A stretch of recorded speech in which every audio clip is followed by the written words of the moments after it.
I stood among the pastel balloons, clutching my 7-month bump.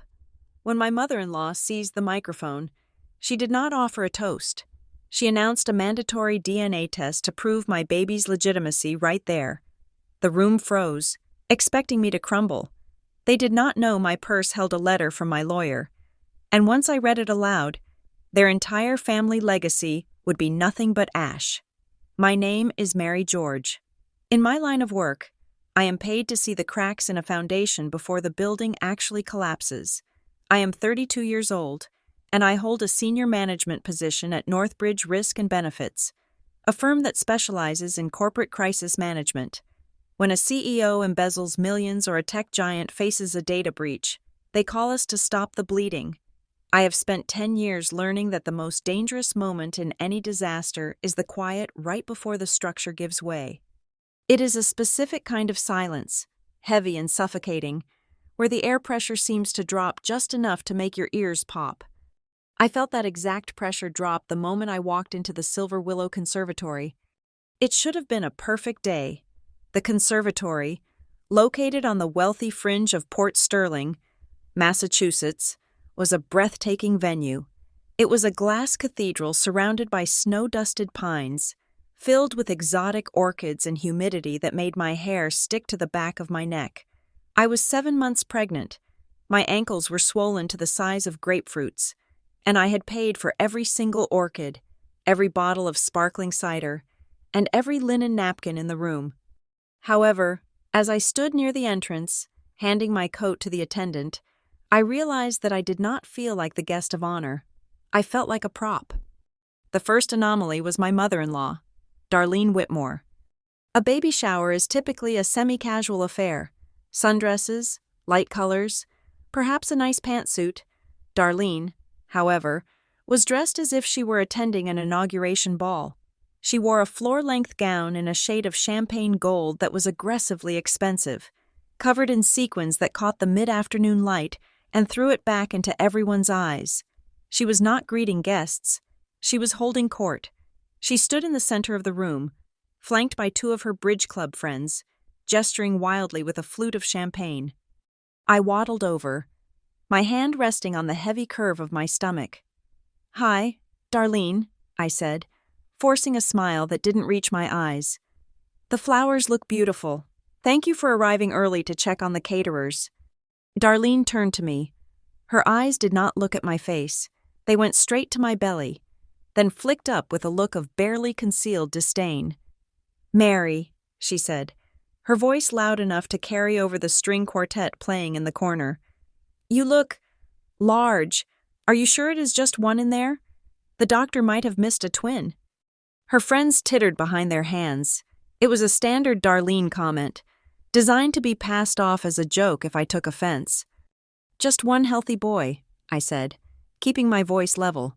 "Where is Evan?" "Oh, he is around." Darlene waved her hand dismissively. "Let him be. The poor boy is so stressed lately. You know how hard he works." I did know how hard he worked, mostly because I had spent the last 3 years subsidizing his lifestyle while he tried to get his boutique architecture firm off the ground.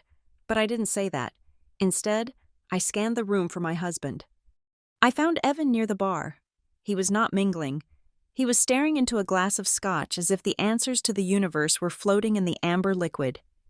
Evan Whitmore was usually the life of the party, charming, talkative, the kind of man who could sell sand to a desert dweller. Today, he looked like a man waiting for a firing squad. I approached him slowly. "Evan?" He jumped, actually jumped, spilling a little of his drink on his cuff. When he turned to look at me, his face was pale, sweat beading on his upper lip despite the climate-controlled air of the conservatory. "Hey," he said. His voice was tight. "You look nice." "I look like a whale wrapped in blue silk. But thank you," I said, trying to catch his eye. He wouldn't look at me. He looked over my shoulder, at his mother, at the door, anywhere but at me. "Are you okay? You've been weird all morning. Is it the house closing?" No, the house is fine," he stammered. He took a large gulp of the scotch. "Just nerves, big day, lots of people. It is a baby shower. Evan, We open gifts and eat cake. It is not a tribunal." He flinched at the word tribunal. It was a micro-reaction, something a normal person might miss. But I scrutinized human behavior for a living. His pupils were dilated. He was terrified. "I need to go say hi to Aunt Linda," he muttered, and before I could stop him, he slipped away, disappearing into the crowd of well-dressed guests. I stood there, alone in the middle of the party I had paid for, and the unease in my gut turned into a cold knot. Something was wrong. This wasn't just family drama. This was operational drift. The variables were not adding up.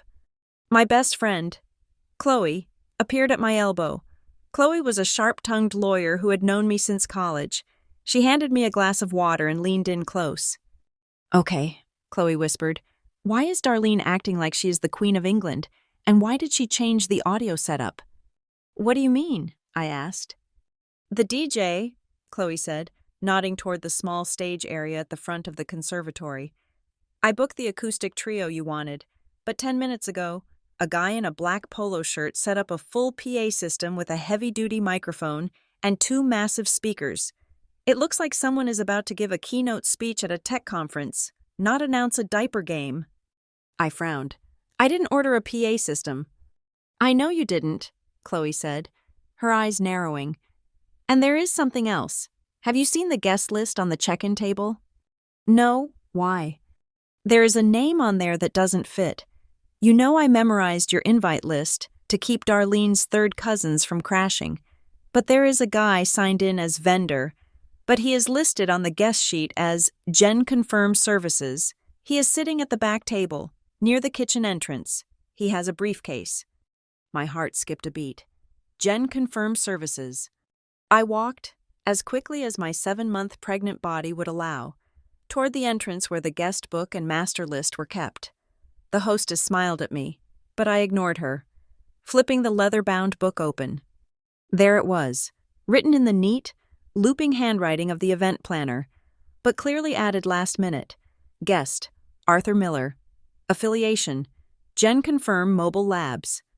I stared at the words, a mobile lab service, at a baby shower.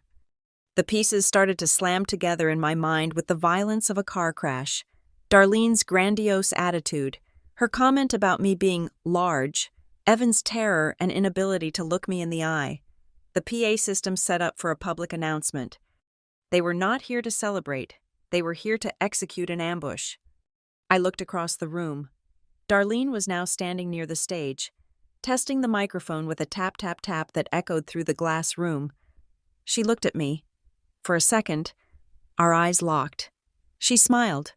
It wasn't a smile of affection. It was the smile of a predator who sees the trapdoor closing. She thought I was oblivious. She thought I was just Mary, the workaholic wife who paid the bills and kept her mouth shut. She had no idea who she was dealing with. I reached into my clutch purse. My fingers brushed against the cool, crisp paper of an envelope I had been carrying for 3 days. I had hoped I wouldn't need it. I had prayed that my suspicions were just pregnancy hormones and paranoia. I had wanted to be wrong. But I was never wrong. My phone buzzed in my hand. I looked down at the screen. It was a text message from Mr. Henderson, my personal attorney. "We have confirmation on the account activity you flagged. The transfer was attempted this morning. If they act today, let them speak first. Do not interrupt. Let them dig the hole. I am on standby." I took a deep breath. The scent of the lilies was suddenly cloying, almost sickening. I looked at Evan, who was now standing by his mother, looking like a ghost. He knew what she was going to do, and he was going to let it happen.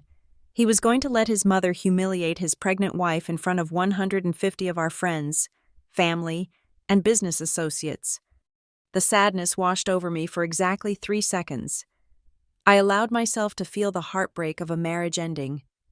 I mourned the family I thought I was building. Then I shut it off. I switched into crisis mode, the same mode I used when a client called me at 3 a.m. because their CFO had fled the country. Emotions were liabilities, facts were weapons, and I had the ultimate ammunition sitting in my purse. I looked back at Darlene. Go ahead, I thought, smoothing the silk of my dress over my belly. Pick up the microphone. Say what you need to say. I walked toward the front of the room, finding a seat near the stage. I sat down with the grace of a queen, crossed my swollen ankles, and waited for the show to begin. They wanted a spectacle. I would give them a tragedy, but it would not be mine. The air in the conservatory had shifted from merely humid to oppressive, a physical weight that pressed against my chest. I had barely taken my seat near the stage when Darlene materialized beside me. She did not approach like a normal person. She descended, a cloud of expensive floral perfume and aggressive hospitality. She reached out and placed a hand on my shoulder. Her fingers dug in just hard enough to be painful, though to anyone watching from a distance, it would look like a maternal gesture of affection. "Mary, dear," she said, her voice pitched in that high, breathy register she reserved for moments when she wanted to command a room while pretending to be harmless. "Come with me for a moment. You have a thread loose on your hem. We cannot have you looking unraveled in the photographs." I knew there was no loose thread. My dress was a custom silk piece I had commissioned specifically for today, and I had checked it 3 times in the mirror before leaving the house. But to refuse would be to cause the scene she was so clearly desperate to provoke. I let her guide me away from the main cluster of tables, toward a secluded alcove near a wall of towering ferns. Once we were out of earshot of the other guests, the smile dropped from her face like a mask unhooked. The change was instantaneous and chilling. Her eyes, usually a pale, watery blue, hardened into steel. "Listen to me closely," she hissed, leaning in so that her face was inches from mine. "Today is a significant day for the Whitmore family. There are important people here, investors, partners, people who matter. It is my baby shower. Darlene," I said, keeping my voice low and steady. I thought the person who mattered was the baby. She made a noise in her throat, a sharp click of dismissal. "Do not be naive. Everything is about appearance. And frankly, your appearance lately has been lacking." She reached down and smoothed a non-existent wrinkle on my skirt, her hand lingering uncomfortably close to my stomach before slapping it away. "I want you to sit down, smile, and keep your mouth shut. Do not make this about you. Do not tell your little sob stories about your work stress. And for heaven's sake, leave Evan alone. He is under enough pressure without you nagging him every 5 minutes." "I have not spoken to Evan all day," I pointed out, "because he is hiding from me." "He is not hiding," she snapped. "He is socializing. He is building bridges, something you would know nothing about, since you spend your life tearing people down for a living." It was an interesting accusation coming from a woman who was currently gripping my arm tight enough to leave bruises. "Is that all, Darlene?" I asked. "I would like to get some water." "That is all," she said, releasing me with a little shove. "Just remember your place. Mary, you are a guest in this family. Try to act like a grateful one." I watched her walk away, her sequins shimmering like armor. A guest in this family. After 5 years of marriage, after bailing out Evan's debts twice, after securing the loan for the renovation of her beloved summer home in the Hamptons, I was still just a guest, a temporary occupant. I made my way back toward the center of the room, feeling a cold numbness spreading through my limbs. I needed to find Evan. I needed to look him in the eye one last time before the hammer fell. I needed to know, with absolute certainty, that there was nothing left to save. I found him near the photographer's backdrop, a wall of white roses and ivy that cost me $3,000. The photographer, a young woman I had hired, was trying to organize a group shot. "Okay, let's get the parents to be," the photographer chirped, waving me over. "Mom and Dad, right in the center." I took a step forward, relieved to finally have a moment of normalcy. But before I could reach Evan, Darlene stepped in front of the camera lens. "Actually," Darlene said loudly, her voice projecting to the back of the room, "let us get a family photo first. The Whitmores, just the core family. We want to capture the lineage." She gestured to Evan, her sister Aunt Linda, and 2 of Evan's cousins. They immediately flocked together, forming a tight phalanx around Evan. "Evan, move in closer to Aunt Linda," Darlene directed. "Shoulders back. Darling, look proud." I stood there, 5 feet away, completely exposed. The photographer looked confused. She lowered her camera and looked at me, then at Darlene. Do you want Mary in this one?" the photographer asked awkwardly. "Since she is the mother?" Darlene laughed, a tinkling, artificial sound. "Oh, we will get to Mary later. This is for the family album. Just the blood relatives, dear. You understand." The phrase blood relatives hung in the air like a slap. A few guests near the buffet line turned to look. I saw pity in some eyes, but mostly I saw curiosity. They were watching a car wreck in slow motion. I looked at Evan. He was standing in the middle of the group, his arm around his aunt. He heard his mother. He heard the photographer. He saw me standing there, pregnant with his child, being publicly ostracized at my own party. He did not say a word. He looked at the floor, then at the camera, forcing a tight, grimacing smile. "Okay," the photographer mumbled, clearly uncomfortable. 1, 2, 3. The flash went off. It blinded me for a second, searing the image of their unity and my exclusion into my retinas. I turned away, unable to watch them congratulate themselves. I needed to sit down. My legs were trembling, not from weakness, but from a rage so pure it felt like adrenaline. I moved toward the edge of the room, near a cluster of high-top tables where some of Darlene's friends were sipping mimosas. They did not see me approach. Their backs were turned, and the ambient noise of the party covered my footsteps. "She looks dreadful," one woman whispered. I recognized the voice. It was Mrs. Gable, a neighbor of Darlene's. Swollen all over, I honestly do not see the resemblance to Evan at all. "Well, that is why Darlene is doing it today," another voice replied. It was Aunt Linda, who had just stepped out of the photo. "Ideally, she creates a scene. If she screams or cries, it proves she is unstable. It will help with the custody petition later." "Custody?" Mrs. Gable asked, sounding delighted. "Full custody," Linda whispered conspiratorially. "Evan's lawyer said if they can prove paternity fraud or mental instability, they can cut her out completely. Darlene wants that baby, but she does not want the mother." I stopped breathing. My hand instinctively went to my belly. Shielding my son. They were not just planning to humiliate me, they were planning to steal my child. They wanted to provoke a breakdown so they could document it and use it to paint me as unfit. If I screamed, I lost. If I cried, I lost. If I threw a drink, I lost. I backed away slowly, ensuring they did not see me. I walked blindly until I bumped into a hard surface. It was a table near the stage. I looked up and saw the man I had identified earlier as the vendor. He was a middle-aged man with thinning hair and a bland, bureaucratic face. He was methodically unpacking a briefcase on a small table draped in black cloth. He took out a box of sterile swabs, then a stack of consent forms, then a small, portable centrifuge device. He wasn't hiding it. He was setting up a medical station right next to the cake stand. I looked around the room. The conversation was buzzing, laughter clinking against glass. But beneath it all, I felt the trap snapping shut. They had orchestrated every second of this. The dress code, the isolation, the whispers, the photographer. It was all designed to push me to the breaking point so that when the final blow came, I would shatter publicly.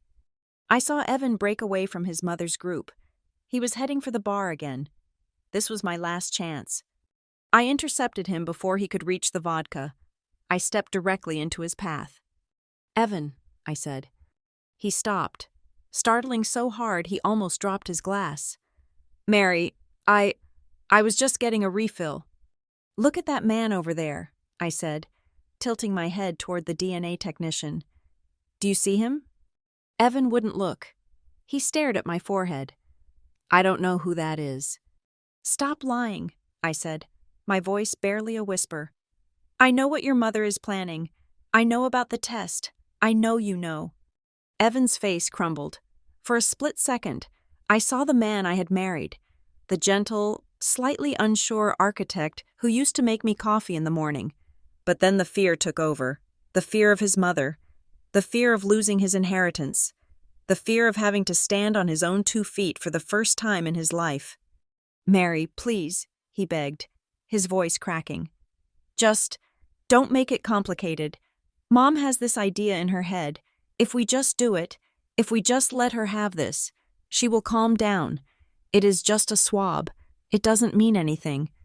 "It means everything, Evan," I said. "It means you don't trust me. It means you are letting her question the legitimacy of your son in front of everyone we know." "It is not about trust," he hissed, glancing over his shoulder to see if Darlene was watching. "It is about legacy. She just wants to be sure. Please, just go sit down. Don't cause a scene. If you fight her, it will only be worse." "Worse for whom?" I asked. He didn't answer. He stepped around me, his shoulder brushing mine, and walked away. He walked straight back to his mother, who was watching us with a hawk's intensity. I saw him whisper something to her, and she patted his cheek, satisfied. He had made his choice. He had chosen the path of least resistance, leaving his pregnant wife to face the firing squad alone. I stood there for a long moment, watching the man I loved dissolve into a coward. The grief was there, heavy and sharp, but it was quickly being paved over by a cold, crystalline clarity. I reached into my purse and pulled out my phone. My hands were steady. I opened the message thread with Mr. Henderson. I typed 3 words. "They are starting." I hit send. Then I walked over to the table closest to the stage, the one reserved for the guest of honor. I sat down. I smoothed my skirt. I poured myself a glass of iced water and took a sip. Darlene was moving toward the microphone now, tapping it to get the room's attention. The feedback squeal cut through the chatter, silencing the room. "Everyone! Everyone! If I could have your attention, please," she trilled, her face glowing with anticipation. I sat back in my chair. I did not run. I did not hide. I waited. Let them speak. I thought, let them say every single word. Because once they were done, I was going to ensure they never spoke over me again. The DJ, a young man with a blindingly white smile who had clearly been hired under the impression that this was a standard celebration, adjusted his collar. He grabbed his own microphone, blissfully unaware that he was about to introduce a massacre. "All right, folks," his voice boomed through the speakers, bouncing off the glass walls of the conservatory. "We have had some great food, we have had some drinks, but now it is time for the real heart of the event. Please put your hands together for the woman who made this beautiful afternoon possible, the grandmother-to-be, Darlene Whitmore." The applause was polite, practiced, and ripple-like. It was the sound of wealthy people doing what was expected of them. Darlene stepped onto the low stage with the grace of a seasoned performer. She accepted the microphone from the DJ with a nod that was more dismissal than gratitude. She waited. She stood there for 5 full seconds, letting the silence settle, letting the room focus entirely on her shimmering gold gown and her carefully coiffed hair. I watched her from my seat. My hands were folded over my stomach. I felt a distinct kick against my ribs, a reminder that while Darlene was playing a game of chess, there was a real, living human being caught in the middle of the board. "Thank you," Darlene said. Her voice was soft, trembling slightly with an emotion that everyone assumed was joy. "Thank you all for coming. It means so much to see our friends, our partners, and our community here to celebrate the expansion of the Whitmore family." She paused, her eyes sweeping over the crowd. She made eye contact with the CEO of a local bank. She nodded to the president of the country club. She was establishing her territory. "Family," she continued, her voice gaining strength. "Family is the single most important thing in this world. The Whitmore name has stood in Port Sterling for 4 generations. We have built schools. We have built hospitals. We have built a legacy based on trust, integrity, and blood." I saw a few guests exchange confused glances. It was a strange speech for a baby shower. Usually, one talked about diapers and sleepless nights, not bloodlines and integrity. "But a legacy is a fragile thing," Darlene said, her tone dropping an octave. She began to pace slowly across the stage. It must be protected. It must be pure. And lately, I have had a heavy heart, because nothing destroys a legacy faster than doubt. The room went still. The gentle clinking of silverware against china stopped. The waiters, who had been circulating with trays of crab cakes, froze in place. Darlene turned her body so that she was facing me directly. She did not point. She did not scream. She simply looked at me with a sorrowful, pitying expression that was far more damaging than anger. "We all know the rumors," she said. "There were no rumors, of course, until she had started inventing them weeks ago. We all know that modern marriages can be complicated, and my son, my sweet Evan, has a heart of gold. He trusts blindly. He loves without question, but as a mother, I cannot afford to be blind." I looked at Evan. He was standing near the bar, his back pressed against the mahogany counter, as if he wished he could melt into the wood. His face was the color of old paper. He was staring at his mother, his mouth slightly open, but no sound came out. He was watching her dismantle his wife, and he was doing absolutely nothing. Darlene raised her chin. "I cannot let this child be born into a shadow of uncertainty.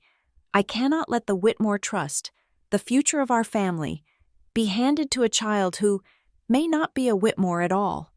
A gasp rippled through the room. It was audible, a collective intake of breath from 150 people. Someone dropped a glass. It shattered on the marble floor. A sharp, violent sound that made everyone jump, but nobody looked at the broken shards. They were all looking at me. "So," Darlene said, her voice now ringing with authority, "I have decided to put the doubts to rest. Today, right now." She gestured dramatically to the back of the room. "I have hired a private medical service. They are here to perform a prenatal non-invasive DNA test. It is simple, it is quick, and it will give us the answer we all deserve before another gift is opened." The technician, the man named Arthur Miller, stood up on cue. He held up the small box of equipment like a magician revealing a prop. The silence that followed was heavy, suffocating, and absolute. It was the kind of silence you hear after a gunshot, before the screaming starts. I could feel the eyes of the room on me, 150 pairs of eyes, assessing, judging, wondering, in their minds. Darlene's audacity was proof enough. Why would she do this if she wasn't sure? They were thinking, there must be a reason. Mary must have done something. This was her genius. By making the accusation so public, so bold, she made my guilt the default assumption. If I refused, I was hiding something. If I agreed, I was submitting to her control. Darlene smiled, a sad, martyr-like smile. "Mary," she said into the microphone, "I know this is unorthodox, but if you have nothing to hide, then this is a gift. It is a chance to clear your name, for Evan's sake, for the baby's sake. Step forward, dear. Prove to us that this baby belongs to this family." Beside me, my best friend Chloe was vibrating with rage. I could feel the heat radiating off her. Chloe started to stand up, her chair scraping loudly against the floor. Her face was flushed, her mouth opening to unleash a fury that would have peeled the paint off the walls. "Oh, hell no," Chloe hissed. "I am going to rip that wig off her head." I reached out and grabbed Chloe's wrist. My grip was iron. I did not look at her. I kept my eyes locked on Darlene. "Sit down," I whispered. "Mary, are you kidding me?" Chloe whispered back, furious tears in her eyes. "She is calling you a whore in front of the entire town. Let me handle this." "No," I said. "Wait." I saw movement in the crowd. Slowly, tentatively. People were reaching into their pockets and purses. The black rectangles of smartphones began to rise. One by one, the lenses turned toward me. They weren't intervening. They weren't helping. They were documenting. This was gossip gold. By tonight, this would be in group chats across 3 states. "Did you hear about the Whitmore baby shower? You won't believe what happened." I looked at Evan again. I gave him one last chance, one final, desperate opportunity to be a husband. "Evan?" I said. My voice was not amplified, but in the dead silence of the room, it carried. Evan looked up. His eyes met mine. I saw the panic there, but underneath the panic, I saw the resignation. He looked at his mother, standing on the stage like a vengeful deity, and he shrank. He actually took a half step backward, away from me. He was not going to stop it. He was terrified that if he stood up to her, she would cut him off. The money, the status, the approval, it mattered more to him than the dignity of the woman carrying his child. That was the moment the last tether snapped. The final thread of affection I held for him dissolved into nothingness. I wasn't sad anymore. I was cold. I was a glacier. I stood up. The movement drew a sharp breath from the crowd. I smoothed my dress over my belly. I picked up my clutch purse. I walked slowly toward the stage. My heels clicked rhythmically on the floor. Click, click, click, the sound of a clock counting down. I stopped at the foot of the stage. I was looking up at Darlene. From this angle, she looked towering, triumphant. She thought she had won. She thought I was walking up there to surrender, to open my mouth for the swab and beg for forgiveness. "Mary," Darlene said, her voice dripping with fake sympathy. "Thank you for being reasonable. Mr. Miller is ready." I ignored Mr. Miller. I ignored the guests. I looked straight into Darlene's eyes. "I have a question," I said. Darlene blinked. She hadn't expected me to speak. She moved the microphone slightly away from her mouth, then brought it back. "We can discuss the details later. Dear, let us just get the test done." "No," I said, raising my voice just enough to be heard clearly by the first 3 rows. "I have a question for you, Darlene, and I want everyone to hear the answer." I held out my hand. "Give me the microphone." Darlene hesitated. For a split second, fear flickered in her eyes. She looked at Evan, but Evan was looking at the floor. She looked at the crowd, who were now leaning forward, hungry for the drama. She couldn't refuse. If she refused, she looked weak. She handed me the microphone. It was warm from her grip. I turned to face the room. I saw the phones held high. I saw the shock on the faces of my colleagues. I saw the smirk on Aunt Linda's face. I turned back to Darlene. I held the microphone close to my lips. My voice was steady, calm, and utterly devoid of fear. "Darlene," I said, "you have accused me of infidelity. You have questioned the paternity of my son, and you have staged this entire event to humiliate me publicly." "I am just trying to protect the family," Darlene interrupted, though she didn't have a mic, so her voice sounded shrill and thin. "My question is simple," I continued, cutting her off. "You have set this stage. You have invited the audience. You have brought the equipment." I took a step closer to her. "Are you absolutely sure," I asked, enunciating every syllable, "that you want to do this right here, right now, in front of everyone? Are you sure you want to open the door to the truth in a room full of witnesses?" Darlene laughed.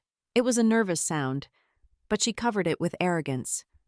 "I have never been more sure of anything in my life.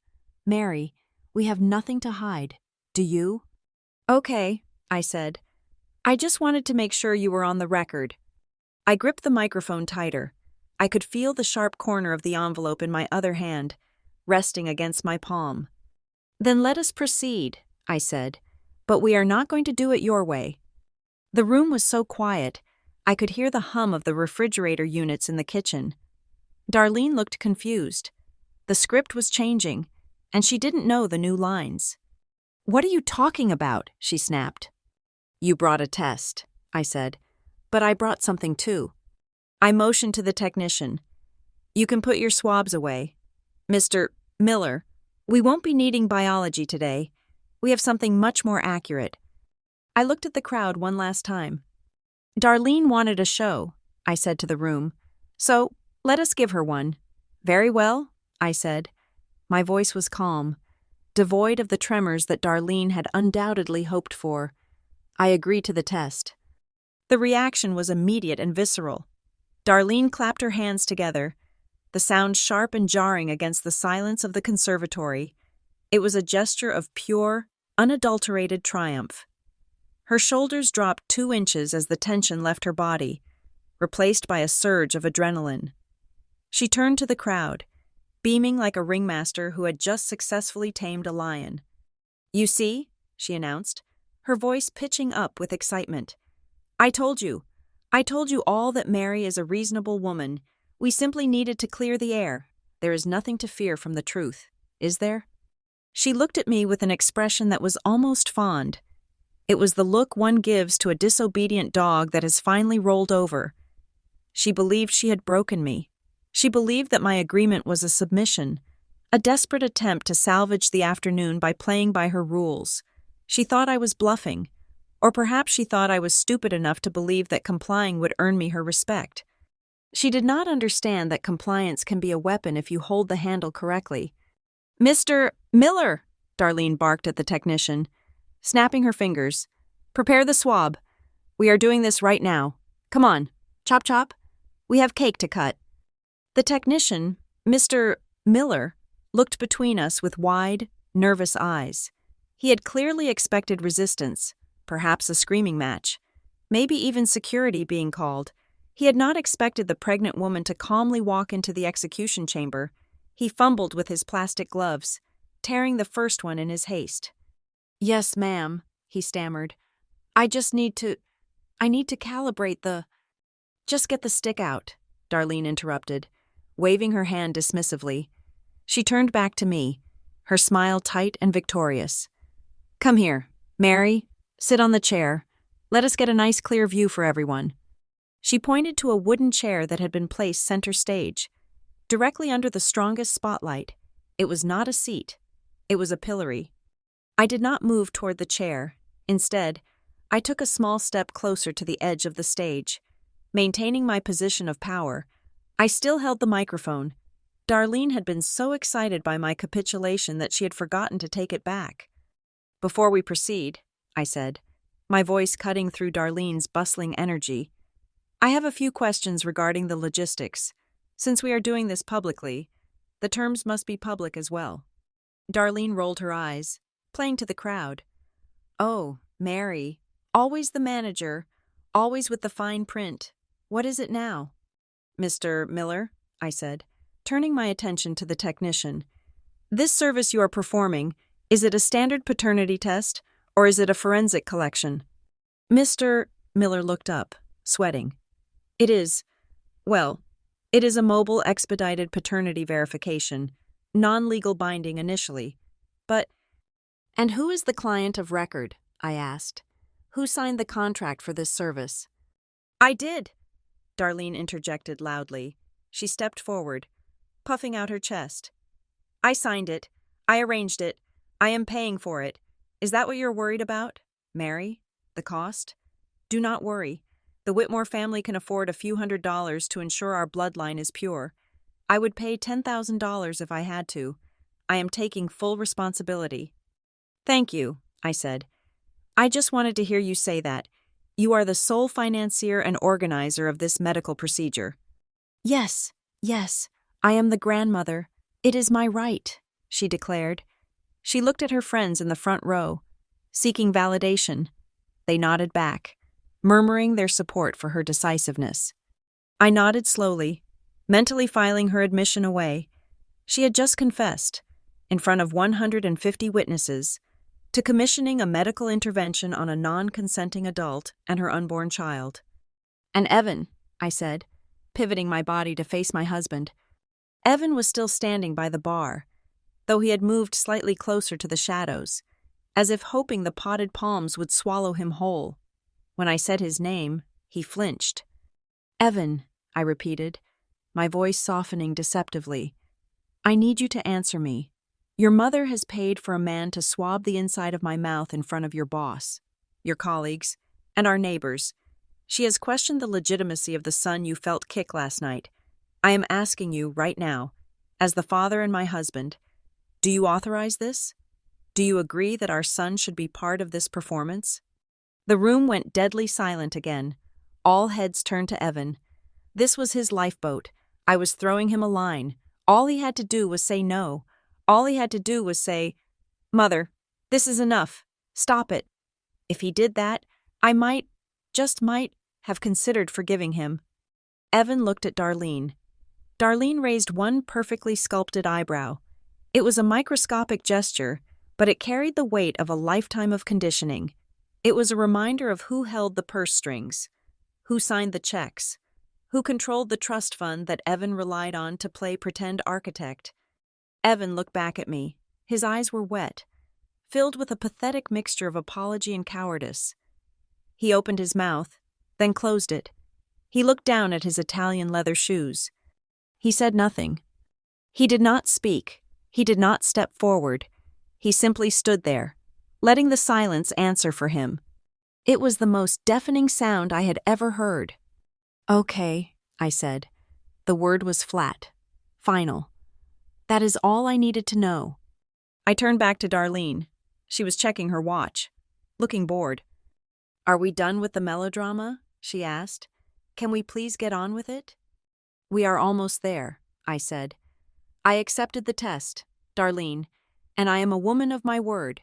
But since this is a formal proceeding now, initiated by you, paid for by you, and silently endorsed by your son, I have one condition before I open my mouth." Darlene sighed, an exaggerated exhalation of air. "What? What is it? Do you want a glass of water?" "I want to read something," I said. I shifted the microphone to my left hand and reached into my clutch with my right. My fingers closed around the thick, cream-colored envelope. I pulled it out slowly. The paper was heavy, expensive stock. The logo of my lawyer's firm was embossed in gold on the corner, catching the light. Darlene squinted at the envelope. "What is that? A poem? A vow? Oh, God. Mary, please do not tell me you wrote a speech about how much you love us. It is a little late for sentiment." A few people in the crowd chuckled. They thought I was desperate.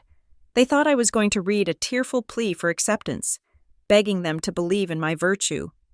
"It is not a poem," I said. "It is a letter." "Fine," Darlene waved her hand magnanimously.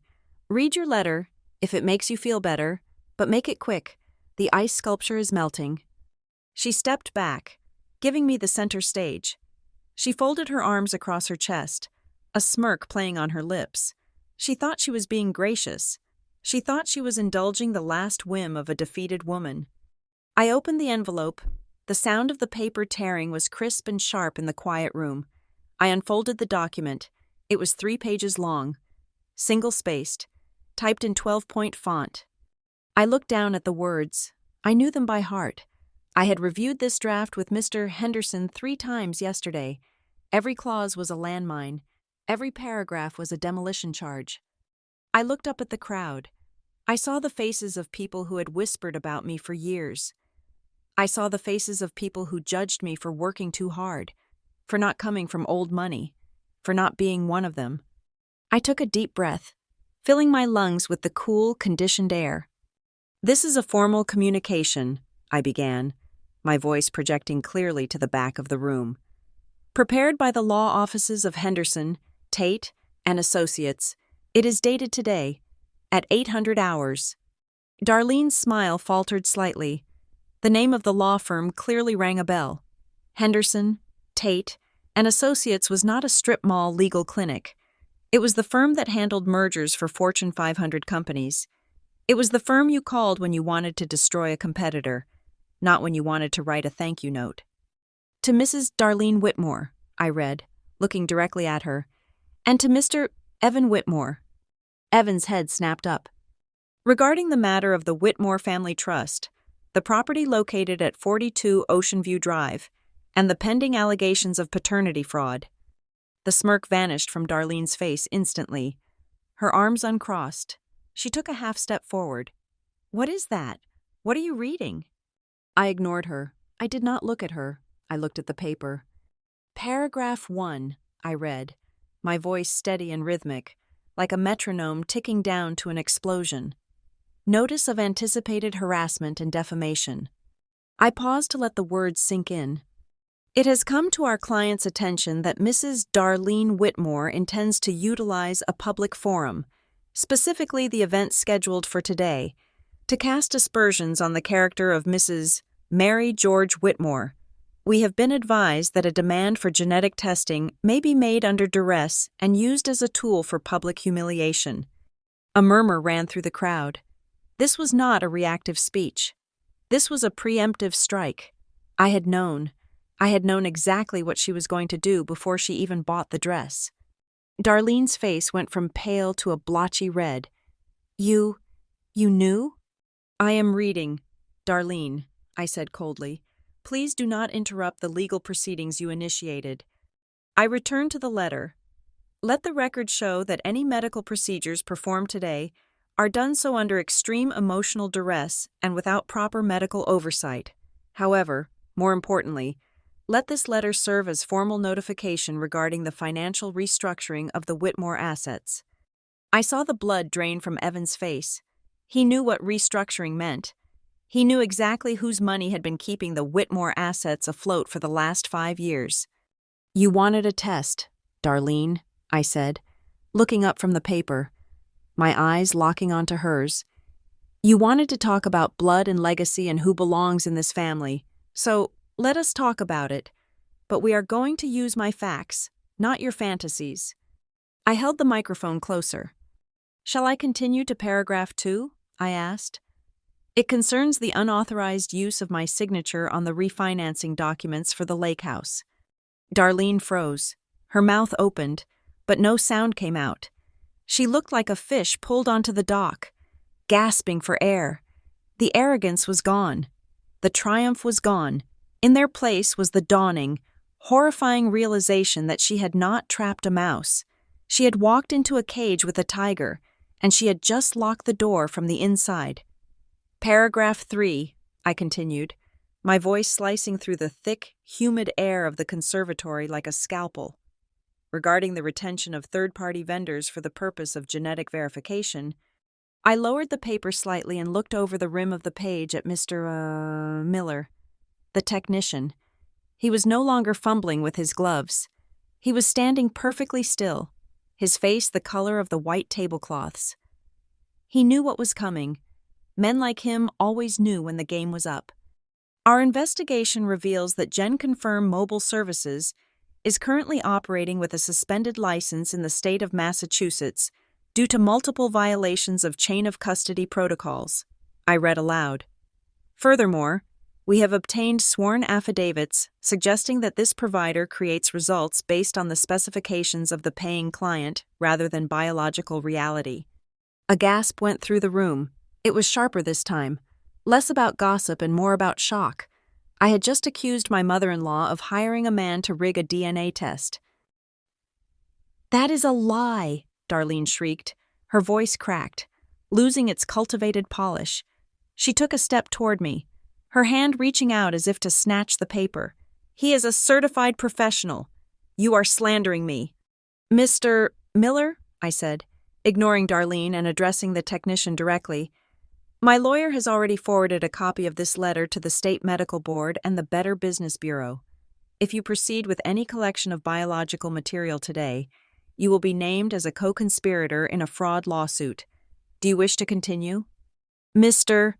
Miller did not hesitate. He did not look at Darlene. He did not look at Evan.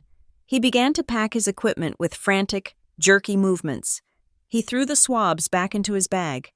He snapped the latches of his briefcase shut. I am leaving, he muttered, loud enough for the front row to hear. I am not getting involved in this. The contract is void. You have been paid, Darlene yelled at him, grabbing his arm. You cannot just leave. He shook her off roughly. Keep the money, lady. I am not losing my license for your drama. He turned and practically ran toward the exit, his shoes squeaking on the polished floor. The back door slammed shut behind him. The sound echoed like a judge's gavel. I waited until the silence returned. It was deeper now, dangerous. Darlene stood alone near the empty table, her chest heaving.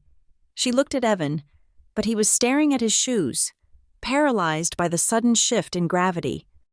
Now that we have established the fraudulent nature of the medical inquiry, I said, bringing the microphone back to my lips, let us move on to the matters that actually affect the people in this room, matters of finance. I turned the page of the letter. The rustle of the paper was the only sound in the room. Paragraph 4, I announced, regarding the Whitmore Family Trust and the managing authority of the assets. Darlene went rigid. If the DNA test was a slap in the face, this was a knife to the throat. The Whitmore name was built on the perception of wealth. To question it publicly was heresy. "Stop it," she hissed, her voice low and venomous. "Mary, I am warning you. Do not discuss private family business here. These are our friends. These are investors." "That is exactly why they should hear this," I replied calmly. "Because transparency is key to any good investment, isn't it?" I looked down at the letter. According to the audit performed by Northbridge Risk and Benefits at my request, the Whitmore Family Trust has shown significant, unauthorized depletions over the last 18 months. These withdrawals were not used for maintenance of the estate or charitable giving, as stipulated by the bylaws. I looked up, scanning the room until my eyes landed on the president of the country club.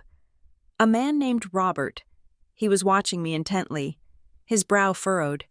He knew Darlene had been late on her dues for 3 months. He was starting to put the pieces together. "The funds," I continued, "were traced to personal accounts held solely in the name of Darlene Whitmore. These funds were used to cover gambling debts in Atlantic City, the purchase of luxury vehicles, and the retainer for a high-profile divorce attorney. Which is interesting, Darlene, considering you have been a widow for 10 years. "You have no right," Darlene screamed. It was a raw, ugly sound. "That is my money. It is my family's money." "It is the trust's money," I corrected her. "And as the wife of the primary beneficiary and the mother of the future heir, I have a vested legal interest in ensuring it is not embezzled." I took a step closer to her. She looked smaller now. The gold sequins on her dress looked cheap, like a costume jewelry casing that had lost its shine. "But we are not done," I said. Paragraph 5, the loan. I turned to look at Evan. He lifted his head. His eyes were hollow. He knew this part. He had begged me to sign the papers. He had cried in our kitchen, telling me that his firm was just one project away from greatness, that he just needed a bridge loan to cover the overhead. 2 years ago, I read, Mr. Evan Whitmore secured a business loan in the amount of $450,000 from First National Bank. Because Mr. Whitmore lacked the credit history and the collateral to secure this loan independently, I, Mary George, signed as the primary guarantor. A ripple went through the crowd. $450,000. It was a significant sum, even for this crowd.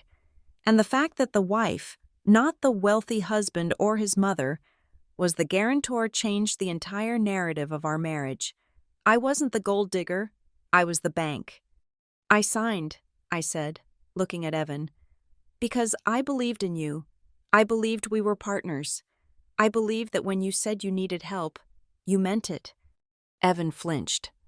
"However," I continued, returning to the text of the letter, "it has come to my attention that the funds from this loan were not used for business development. They were immediately transferred to a joint account held by Evan Whitmore and Darlene Whitmore."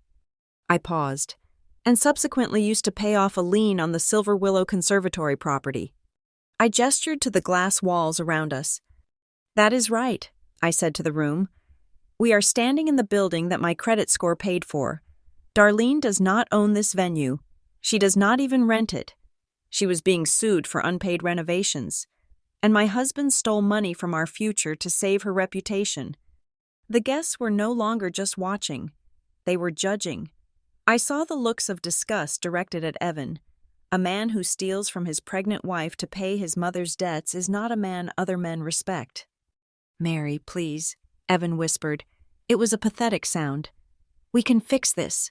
We can talk about this at home." "We are past talking at home, Evan," I said. "You had your chance to talk when your mother picked up that microphone. You chose silence. Now I am choosing the law." I looked at the final paragraph on the page. Paragraph 6, I read, "Immediate protective action." I looked straight at Darlene. As of 9 o'clock this morning, my legal team presented this evidence to a judge in the telecourt session. Based on the documentation of fraud and misuse of funds, an emergency injunction has been granted. I held up the letter. All accounts associated with the Whitmore Family Trust, as well as the personal accounts of Darlene Whitmore and the business accounts of Evan Whitmore, have been frozen effective immediately. No withdrawals, no transfers, no credit card charges. I watched the realization hit Darlene like a physical blow. She clutched her purse. She realized that inside that designer bag, her platinum card was now nothing more than a piece of scrap plastic. She couldn't pay the caterers. She couldn't pay the valet. She couldn't even pay for the gas to drive home. You froze the money?" she whispered, her voice trembling with genuine horror. "All of it?" "Every single cent," I said, "until a forensic accountant can determine exactly how much you have stolen from my husband and my son." The room was in chaos. Not the loud, shouting chaos of a bar fight, but the buzzing, frantic energy of a hive that has been kicked over. People were whispering furiously. Phones were being tapped as people checked their own business dealings with the Whitmores. The waiters had stopped serving entirely, sensing that their tips had just evaporated into thin air. I lowered the letter. I felt a strange sense of calm. The adrenaline that had been fueling me was settling into a cold, hard resolve. I had blown up the bridge. There was no going back. "You wanted to know if this baby was a Whitmore," I said to Darlene, my voice soft but amplified by the microphone to reach every corner of the room. "You wanted to test his blood, but you should have been worrying about your own bank balance, because as of this moment, this baby is the only person in this family with a clean slate." Darlene looked around the room, her eyes wide and panic-stricken. She was looking for an ally. She was looking for someone to step in and say that this was all a mistake, that the Whitmores were untouchable. But nobody moved. Nobody spoke up for her. They were sharks, and they smelled blood in the water, and for the first time in her life, Darlene Whitmore was not the predator. She was the bait. I took a sip of water from the glass on the table. My hand did not shake. I was not done yet. The money was just the foundation. I had one more page in the envelope, and the truth written on that page was going to hurt far more than poverty. The room was still vibrating with the shock of the financial freeze, the air thick with the sudden realization that the Whitmore fortune was not a bottomless well, but a drained swamp. Darlene was clutching the edge of the table, her face a mask of crumbling plaster. She looked at her friends, but they were averting their gazes, suddenly finding great interest in their manicures or the ceiling tiles. I did not let the momentum die. I could feel the baby shifting inside me, a restless rolling motion that gave me a strange, fierce kind of strength. I was doing this for him. I was burning the forest down so he wouldn't have to grow up in the weeds. I turned the page of the letter. This was the hardest part. The money was just business. This next part was the knife in my back. "Paragraph 7, I read. My voice was lower now, lacking the sharp, prosecutorial ring of the financial accusations. This was personal. Regarding the sworn affidavit of paternity doubt, I looked up. Evan was still staring at the floor. His shoulders hunched up to his ears. He looked like a child waiting for the principal to expel him. "On the 16th of last month," I said, looking directly at the top of his head, "a document was filed with the intention of contesting the lineage of our unborn child. This document stated that the father had, quote, significant and credible reason, unquote, to believe the child was not his." I paused. The silence in the room changed texture. It went from shocked to uncomfortable. This was the bedroom stuff. This was the intimate betrayal. "The document," I continued, "was signed by Evan Whitmore." Evan's head jerked up. His eyes were wide, wet, and terrified. He looked at me, and for the first time, I saw the true depth of his weakness. "Mary," he croaked. His voice was dry, cracking under the weight of the silence. "Mary, please, that was just a formality." "A formality?" I repeated. The word tasted like ash in my mouth. "You signed a legal document claiming I cheated on you. You put your signature next to a lie that would strip your son of his name before he even took his first breath. And you call that a formality?" "Mom said it was necessary," Evan blurted out. He pointed a shaking finger at Darlene. She said it was just for the trust. She said the lawyers needed it to protect the assets in case things got complicated. I didn't mean it. You know I didn't mean it. You signed it, Evan, I said. You walked into a lawyer's office, you sat down, and you signed a paper declaring me a whore. Did you think about me when you held the pen? Did you think about the nights I spent holding your hand when you were crying about your business failing? Or were you just thinking about keeping Mommy happy? It is not like that, Evan pleaded. He took a step toward me, his hands out, palms up. I love you. I know the baby is mine. I never doubted it. It was just paper. It was just to get Mom off my back. She was threatening to cut off the renovation funds for the nursery. I did it for us. Mary, I did it so we could have the nursery. You sold your wife's integrity for wallpaper, I said. He is lying, Darlene shrieked. She had recovered enough of her voice to go on the offensive. He came to me.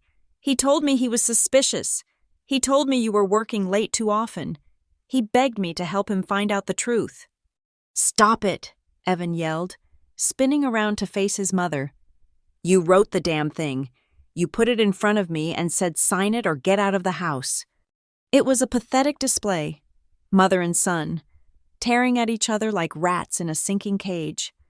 It does not matter who wrote it, I said, cutting through their noise. What matters is the intent. I looked toward the side of the room. Chloe? My best friend stepped forward. She had been waiting for this moment. She held a tablet in her hand, the screen glowing bright in the dimming afternoon light. Chloe was not smiling. She looked like an executioner who enjoyed her job. I have the emails, Chloe announced. Her voice was clear and sharp. Evan, do you remember the email thread from 2 weeks ago? Subject line, the contingency plan. Evan went pale. He shook his head frantically. No, that was private. Nothing is private when you use the company server that Mary pays for, Chloe said. She tapped the screen and held it up. I can read it for the room, or I can just summarize. Let us summarize. She looked at the guests. In this email, Evan writes to Darlene, if we do the DNA stunt at the shower, she will freak out. If she cries or yells, we can record it. We can use the footage to prove emotional instability. Then we file for full custody immediately after the birth. I do not want her raising the kid if she is going to be difficult about the money. The gasp from the room was genuine horror this time. This wasn't just messy family drama. This was calculated cruelty. This was a conspiracy to steal a child. You wanted to take my baby, I whispered. I looked at Evan. I felt a cold, hard stone settle in my chest where my heart used to be. You were going to let me birth him, and then you were going to take him away, because I was difficult about you stealing my money. I didn't mean it like that, Evan stammered. Tears were streaming down his face now. I was just blowing off steam. I was stressed. Mary, please, you know me. I do know you, I said. I finally know you. Darlene saw that she was losing the narrative completely. She needed a scapegoat. She turned her eyes to the back of the room. It was that man, she yelled, pointing toward the exit where Mr. Miller, the DNA technician, was currently trying to make himself invisible. He hadn't made it far.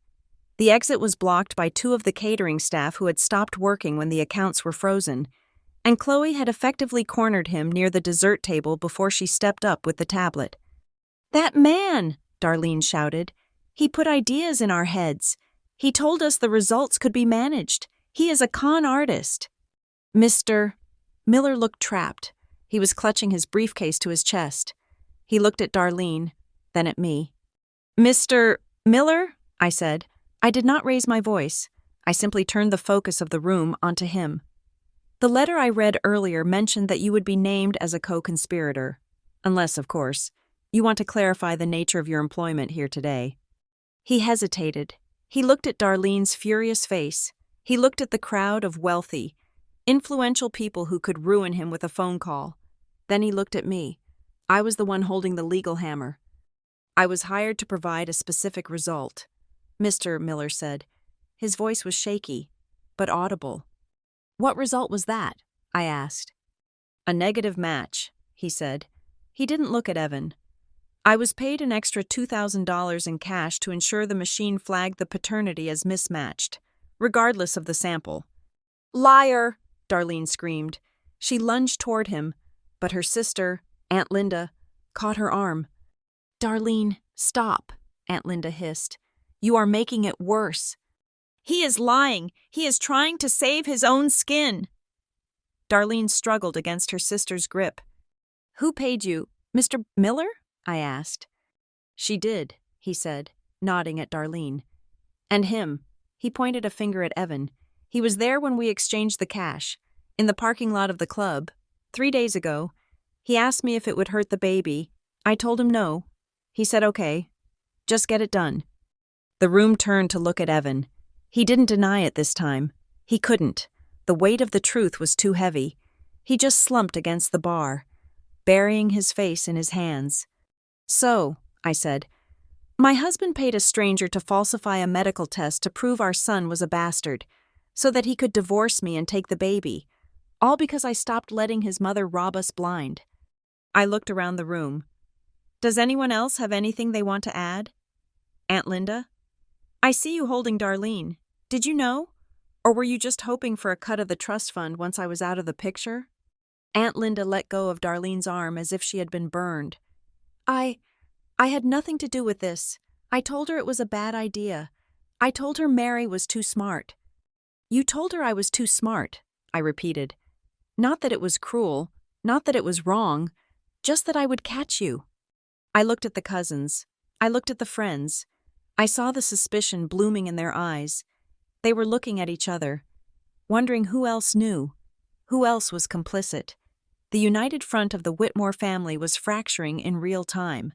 They were realizing that the toxicity didn't start with Darlene. It ran through the whole vein. I felt a sudden, overwhelming exhaustion, not physical.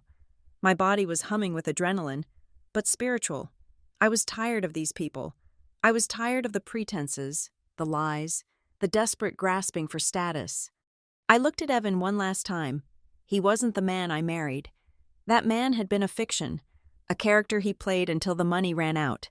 The man standing there now was a stranger, a weak, selfish, terrifying stranger. "Evan," I said. He looked up. His eyes were red, swollen, pleading. "Mary, please, we can fix this. I will go to therapy. I will cut Mom off. Just do not leave me." "I am not leaving you, Evan," I said softly. Hope flared in his eyes. "You aren't?" "No," I said. "I left you 3 days ago. When I found that email, I just stayed for the party." I turned away from him. I didn't want to see his face when the meaning of those words landed. I didn't care anymore. I looked at Darlene. She was standing alone now, Aunt Linda having retreated to a safe distance. Darlene looked old. The fight was draining out of her, replaced by fear. She knew what was coming next. The money was gone. The reputation was destroyed. Her son was broken. But I wasn't done. There was one last loose end, one final twist that would ensure they never, ever tried to come after me or my son again. I raised the microphone. "There is one last thing," I said. "We have talked about DNA. We have talked about bloodlines. Darlene, you were so concerned about whether this baby fits into the Whitmore line." I paused. I let the silence stretch until it was painful. "It is funny," I said, "because while my lawyer was digging into the fraud and the embezzlement and the fake medical services, he found something else, something very interesting in the old family records, something about you, Darlene, and something about Evan." Darlene's eyes widened. She knew. I could see it in the way her hand went to her throat. She knew exactly what I was about to say. "Let us talk about the real reason you were so obsessed with paternity," I said. "It is projection, isn't it?" "It is projection," I repeated, letting the word hang in the air like a guillotine blade waiting to drop. "Because the person in this room who should be worried about a DNA test isn't me, Darlene. It is you." Darlene stared at me, her mouth slightly open. For a moment, she looked genuinely confused, as if I had suddenly started speaking a foreign language. Then, a sharp, barking laugh erupted from her throat. It was a harsh sound, devoid of humor, designed to signal to the room that I had finally lost my mind. "Me?" she scoffed, looking around at her friends for support. "You want to test me? Mary, darling, I know the pregnancy hormones make you emotional, but this is bordering on hysteria. I am a 60-year-old widow. I am not the one walking around with a belly full of questionable decisions." She took a step toward me, regaining some of her composure. "You are desperate. It is sad. Really, you are throwing mud at the wall to see what sticks because you know you have lost. I am the matriarch of this family. My blood is the foundation of this house." "Is it?" I asked. I didn't raise my voice. I didn't need to. The silence in the room was so profound that a whisper would have sounded like a shout. I looked down at the letter in my hand. I turned to the final page. This was the page Mr. Henderson had hesitated to include. He had warned me that this was the nuclear option. He had told me that once I read this, there would be no reconciliation, no going back to Sunday dinners, no polite holidays. This would burn the earth down to the bedrock. I had told him to type it in bold. Paragraph 8, I read. Regarding the eligibility of Mr. Evan Whitmore to serve as the primary beneficiary of the Whitmore Family Trust. The laughter on Darlene's face died instantly. The bylaws of the trust, established by your late husband, Jonathan Whitmore, in 1985, are very specific, I continued. They state that the bulk of the estate, including the property we are standing on and the voting shares of the family holding company, shall pass only to the, quote, biological issue of Jonathan Whitmore, unquote. "We know the bylaws," Darlene snapped, though her voice had lost its confident edge. "Evan is Jonathan's son. Everyone knows that. He has his eyes. He has his chin." "Biology does not care about chins, Darlene," I said. "It deals in dates, and it deals in medical records." I looked at the crowd. They were leaning forward now, the shock of the embezzlement scandal replaced by the thrill of a scandalous mystery. "During the discovery phase of our investigation into the trust's mismanagement," I said, "my team pulled the travel logs and medical records of the late Jonathan Whitmore. It was a routine check. We didn't expect to find anything, but we did." I looked at Evan. He was staring at me with a look of pure, unadulterated terror. He didn't know this, I knew, looking at him, that he had no idea. He had lived his entire life believing he was the prince of the kingdom. He had never questioned his right to the throne. "Evan was born on November 14th, 1992, I said. "A healthy full-term baby. That would place conception sometime in February of 1992. I paused. I let the dates sink in. "However," I said, raising the paper slightly, "according to the corporate travel manifests and hospital records from Munich, Germany, Jonathan Whitmore was hospitalized for severe pneumonia from January 15th, 1992, until March 30th, 1992. He was in an intensive care unit in Europe. Darlene, you were here, in Port Sterling." The room erupted. It wasn't a murmur this time. It was a noise like a dam breaking. People turned to each other, their mouths covered by their hands, whispering furiously. The math was simple. It was brutal. If Jonathan was in a German hospital bed during the conception window, and Darlene was in Massachusetts, then Jonathan Whitmore was not Evan's father. "That is a lie!" Darlene screamed. Her face went a color I had never seen on a human being before, a deep, violaceous red. "That is a fabrication. Jonathan came home. He made surprise visits. You are twisting the truth." "We have the passport records, Darlene," I said calmly. "His passport did not leave Germany. We have the hospital billing logs.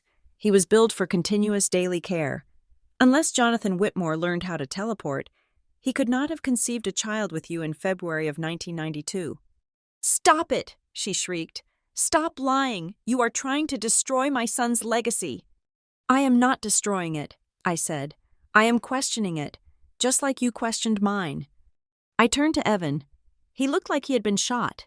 He was swaying slightly, his hands gripping the edge of the bar for support. "Evan," I said, "I am not saying this is a fact. I am saying there is significant, credible doubt. Enough doubt that my lawyer has filed a petition with the probate court to exhume your father's medical file and request a comparison of your DNA against the samples preserved from his treatment. My father? Evan whispered. You think he is not my father?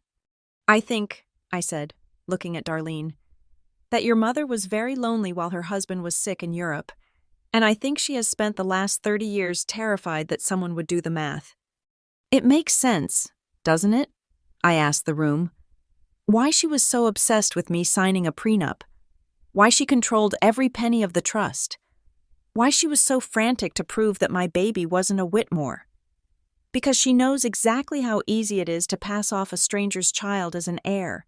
She wasn't accusing me of something new. She was accusing me of doing exactly what she did. You shut your mouth, Darlene roared. She moved fast, faster than I expected for a woman in heels. She lunged across the gap between us, her hand clawing for the microphone. Give me that, she screamed. Turn it off right now. She grabbed the stem of the microphone. I didn't let go. We stood there for a surreal second, grappling over the device like two boxers in a clinch.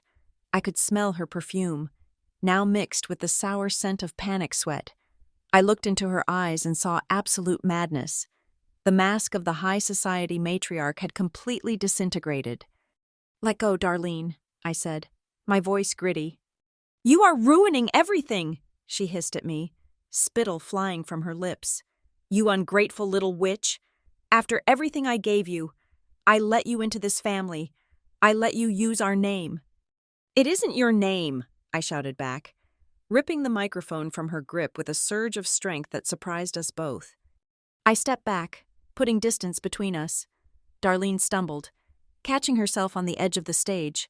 Her hair was disheveled. Her chest was heaving. The room was deadly silent again. Everyone was watching Darlene. They were seeing her for the first time, not as the grand dame of Port Sterling, but as a desperate fraud who had been caught in a 30-year-old lie. Evan! Darlene yelled, spinning around to find her son.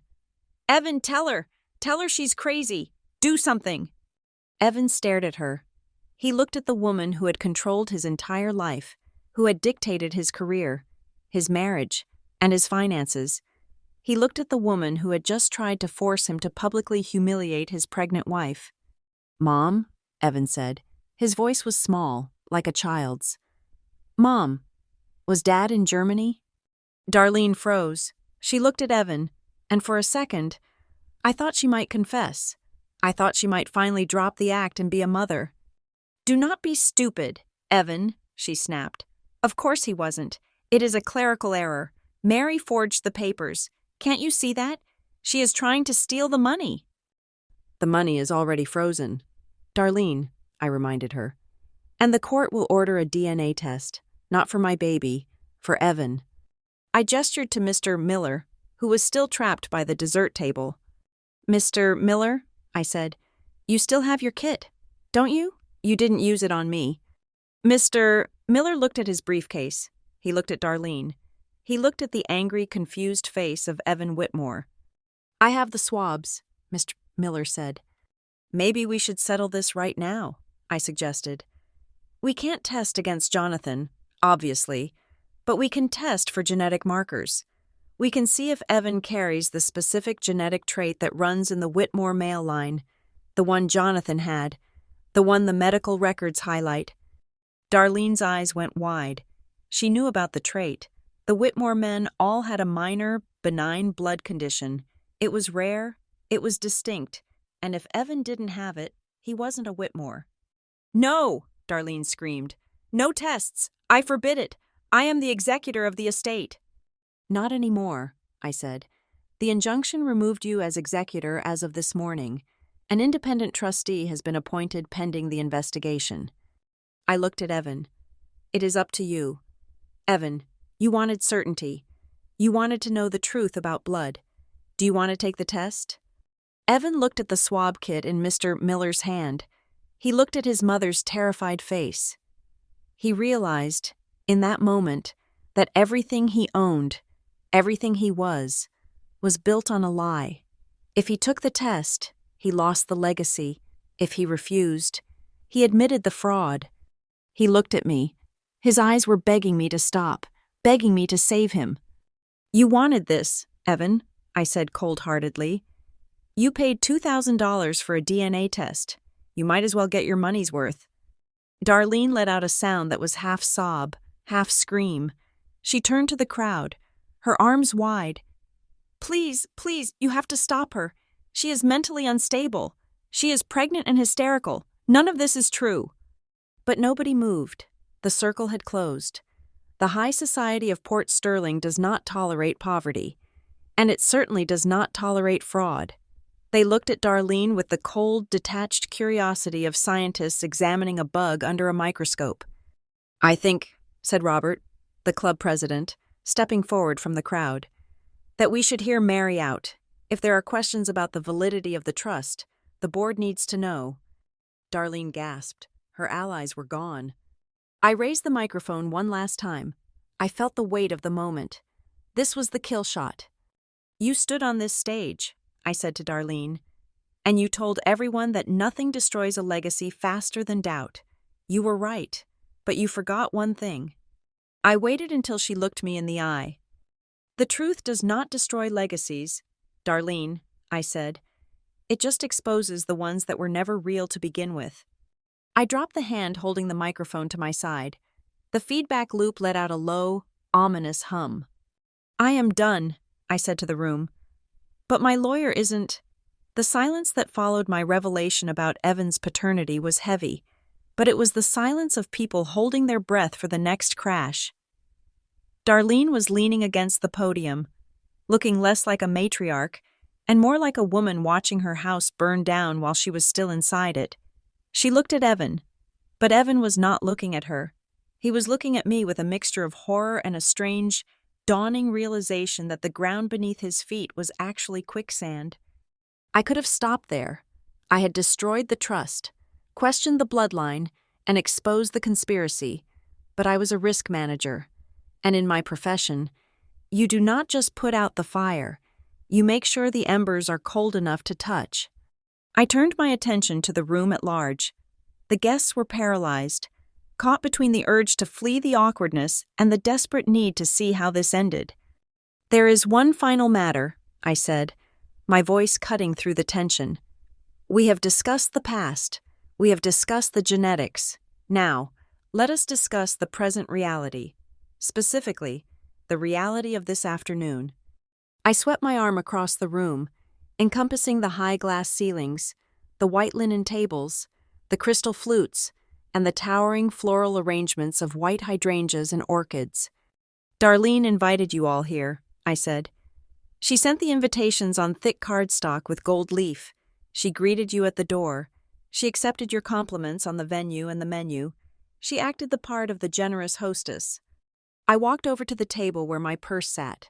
I pulled out a single, folded sheet of paper. It was not from a lawyer, it was an invoice. "However," I continued, holding the paper up, "Darlene Whitmore has not paid for a single thing you are eating, drinking, or looking at today." Darlene's head snapped up. "That is petty. Mary, we are family. What does it matter who swipes the card?" "It matters," I said, "because you told the event planner that I was your assistant and that I would be handling the billing. You charged $25,000 to my personal American Express card without my authorization." A collective gasp went through the room. In this social circle, theft was one thing, but tackiness was a capital offense. Charging your own party to the guest of honor was unforgivable. "I paid it," I said to the crowd. "I paid for the champagne you are drinking. I paid for the DJ who introduced Darlene. I paid for the security guard standing at the door. I even paid for the dress Darlene is wearing right now." I looked at her gown. $4,000 at Neiman Marcus. You told them to put it on the house account, which, as it turns out, is linked to my bank account. Darlene pulled her shawl tighter around her shoulders, as if trying to hide the dress. "I was going to pay you back. The trust dividends come in next week."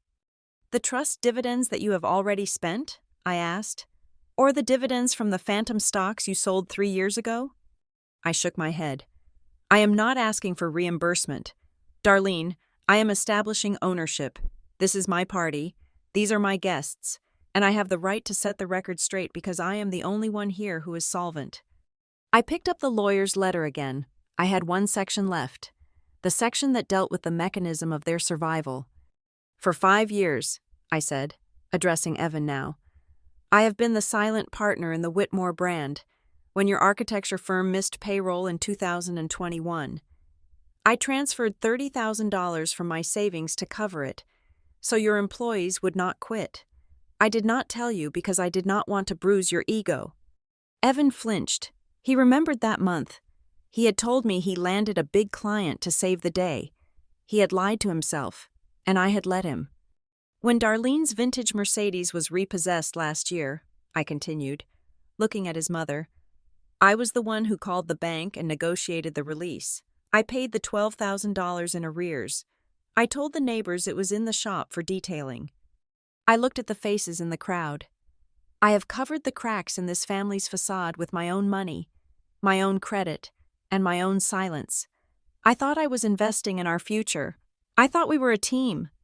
I looked at the letter. But you did not see me as a partner. You saw me as a resource, and when a resource becomes inconvenient, you try to extract the last bit of value before you discard it. That is what the custody plan was, wasn't it? I asked Evan. You wanted the baby because the baby is an heir to my estate too. If you had full custody, you would control the child support. You would have access to my income for another 18 years. Evan opened his mouth, but no sound came out. He looked sick. But here's the problem with treating people like assets, I said. Assets have paper trails. I turned to the final exhibit attached to the letter. It was a photocopy of a government document. This, I said, is an IRS filing from last year. It is a joint tax return for Evan and Mary Whitmore. I held it up. I filed separately last year because of my business.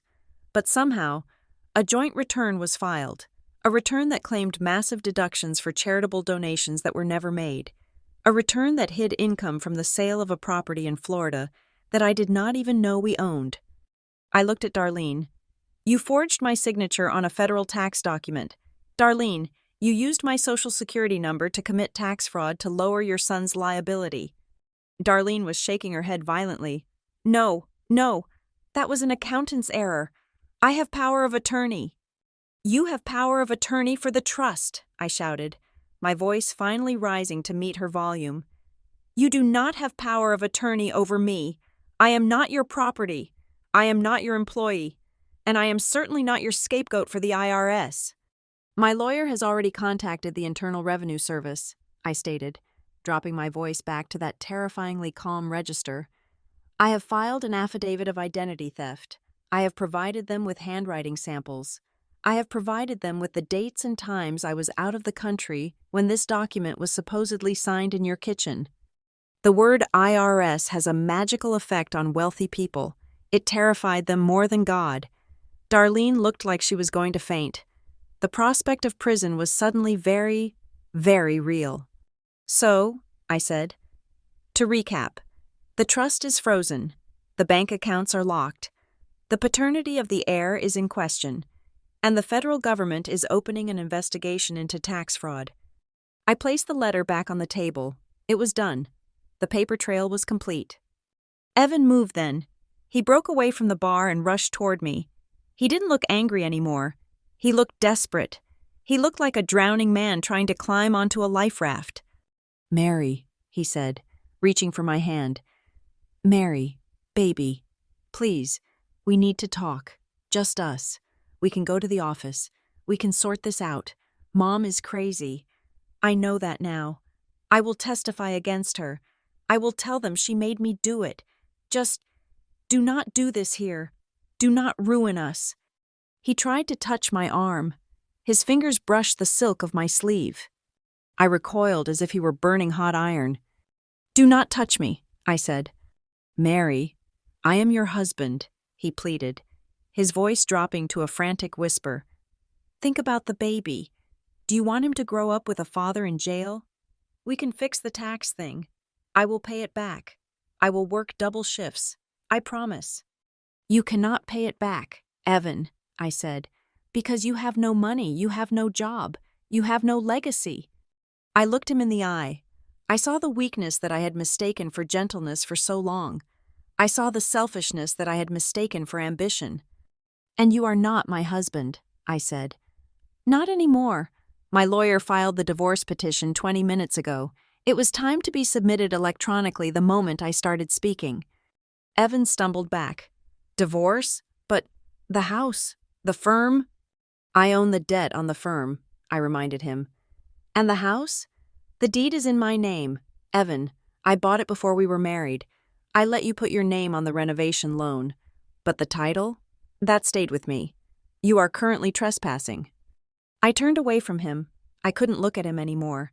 It was like looking at a roadkill, tragic, messy, and something I needed to drive past. I walked over to the lighting panel on the wall behind the stage. The room was dim, lit by the ambient afternoon light and the soft chandeliers.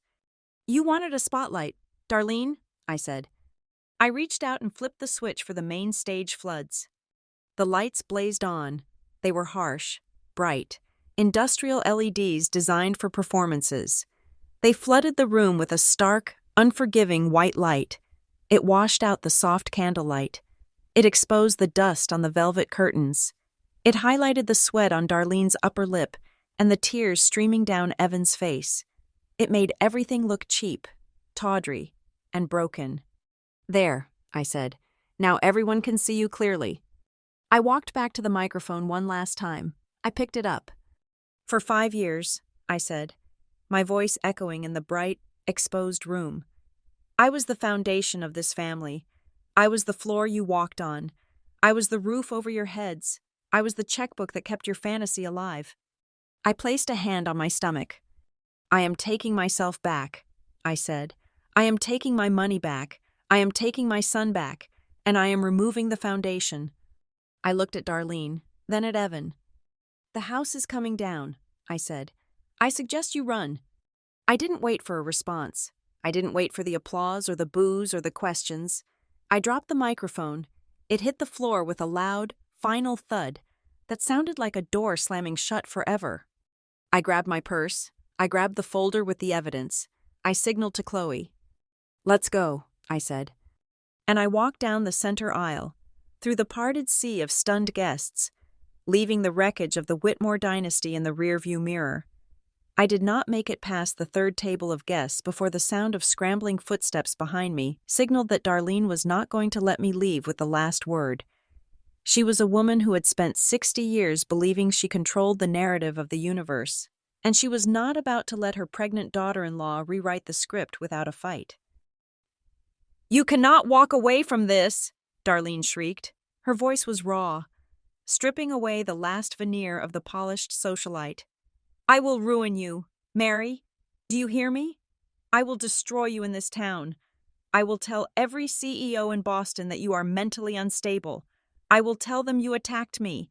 I will swear under oath that you threatened to kill this baby. I stopped. The accusation hung in the air.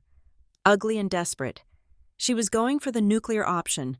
Character assassination so severe it would end my career. She knew that in my line of work.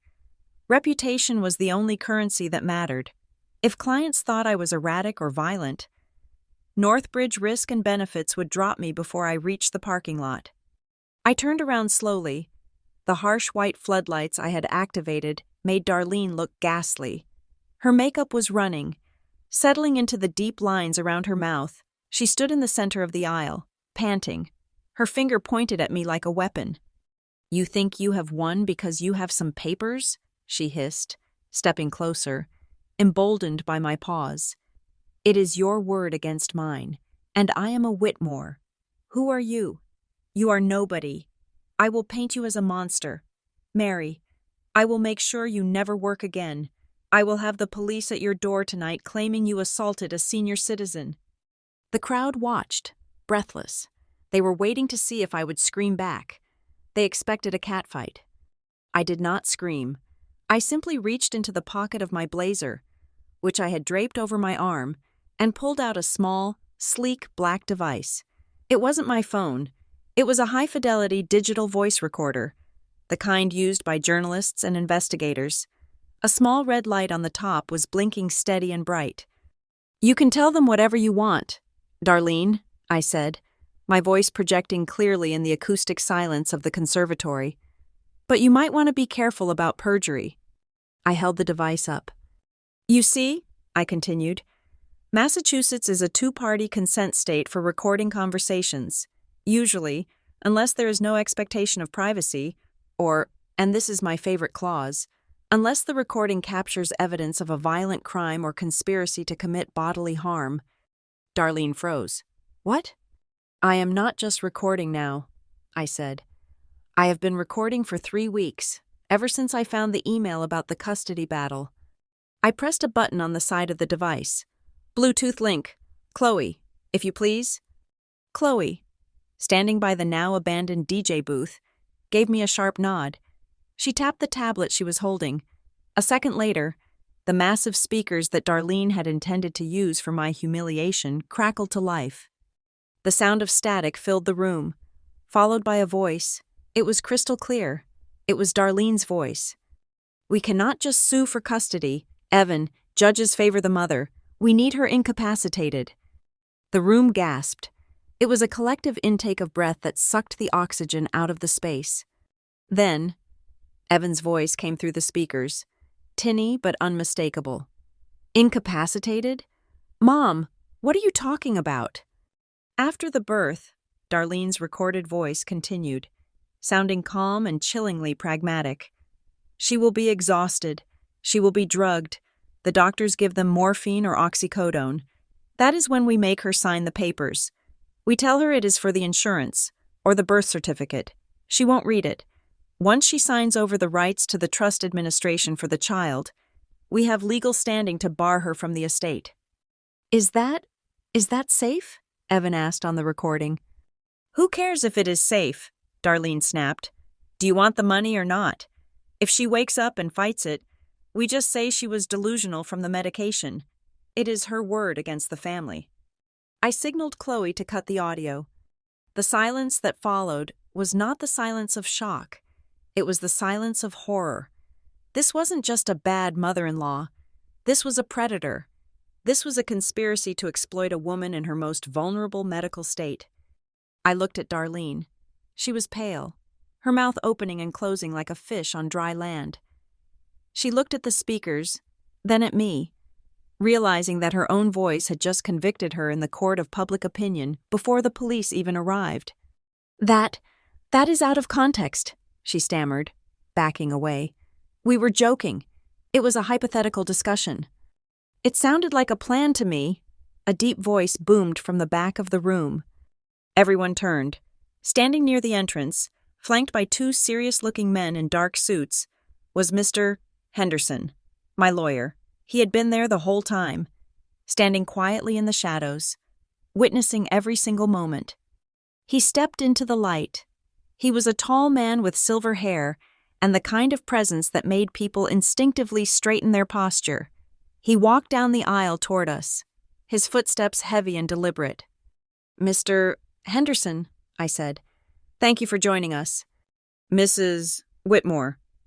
He nodded to me, then turned his gaze to Darlene. Or should I say, Ms. George, as the divorce petition has been filed. He looked at Darlene with the cold, professional disdain of a man who destroys people for a living. "That recording," Mr. Henderson announced to the room, "has already been uploaded to a secure server. Copies have been sent to the district attorney's office, along with the affidavit regarding the tax fraud and the attempted extortion regarding the DNA testing." He reached into his briefcase and pulled out a fresh stack of documents. "Mrs. Darlene Whitmore," he said, "you are hereby served with a restraining order. Effective immediately, you are to come nowhere near Mary George or her unborn child. Given the nature of the threat we just heard, specifically the intent to defraud a patient under the influence of narcotics, we are also requesting an immediate psychiatric evaluation as part of the legal discovery." "Psychiatric?" Darlene screeched. "I am not crazy. She is the crazy one." She spun around, grabbing Evan by the lapels of his jacket. "Evan, tell them! Tell them we were just talking. Tell them you didn't agree to it." But the rats were turning on each other. The ship was sinking, and Evan was not going to drown for his mother. Not now. Not when he saw the lawyers and the recording device and the terrifying reality of prison looming over him. Evan shoved her hands away. He pushed his own mother, hard. She stumbled back, colliding with a table and knocking over a vase of white roses. The water spilled across the floor like a spreading stain. "No!" Evan shouted, his voice cracking with panic. "No! I told you it was crazy. I told you I didn't want to do it. You said I had to. You said you would cut me off if I didn't help you." "You liar!" Darlene screamed back, her face twisted into a snarl. "You begged me for a solution. You said you couldn't stand being married to her anymore because she made you feel small. You said you wanted the baby but not the wife." "I never said that," Evan yelled, looking frantically at the crowd, desperate for someone to believe him. "She is lying. She manipulated me. She has always manipulated me." "He took the cash." Darlene pointed a trembling finger at him. "He took the $5,000 from the safe to pay the DNA man. He drove the car." It was over. They were confessing. They were screaming their crimes at each other in front of 150 witnesses, doing the prosecutor's work for him. I looked over at Mr. Miller, the DNA technician.